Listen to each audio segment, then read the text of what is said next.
Teo Fimo Lopez versus Sandor Martin.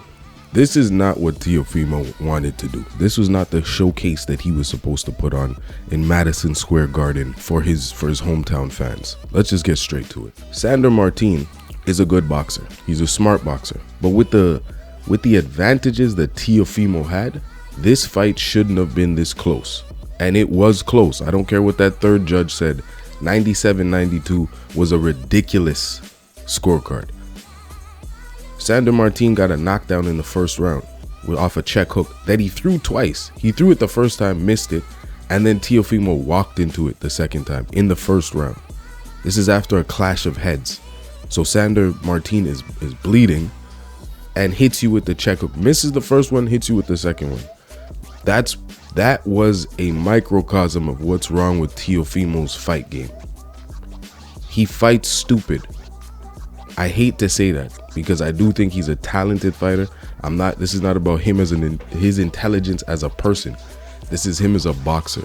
He doesn't fight smart.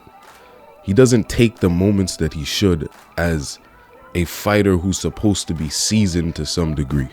So if you look at rounds where he's winning the round, the last 10 seconds, he turns the heat on. You already won the round.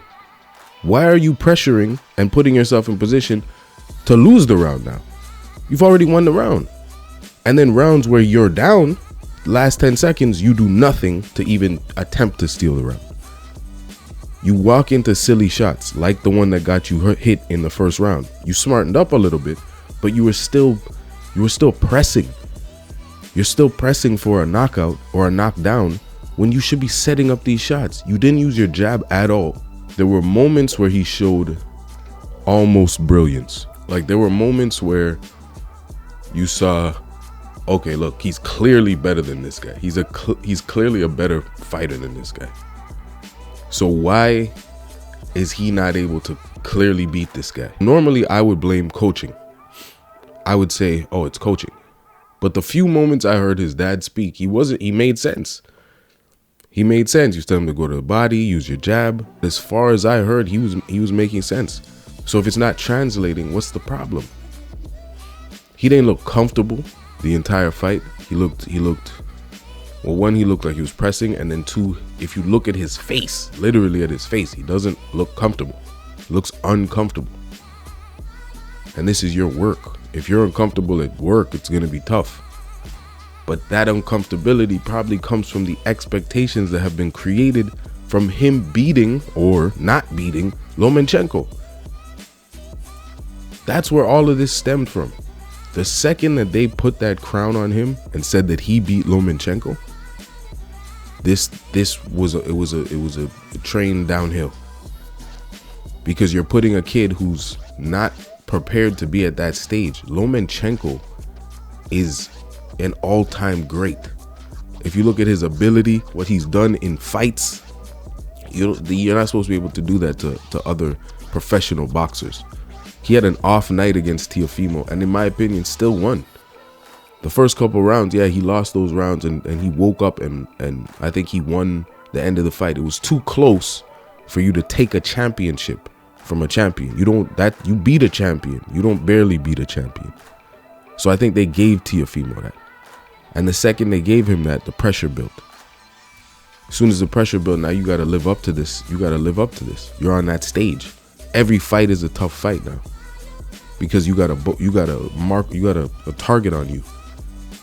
You're no longer Teo Fimo, the come up takeover. You've taken over. You're not the takeover anymore. You've taken over. And I don't think he was in position from a boxing stance to actually do that. Or even maybe mentally. Maybe he's too young.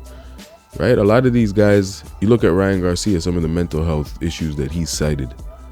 These are young guys who are taking over a sport that was being run by men who worked themselves into this position. Floyd Mayweather grew up in boxing.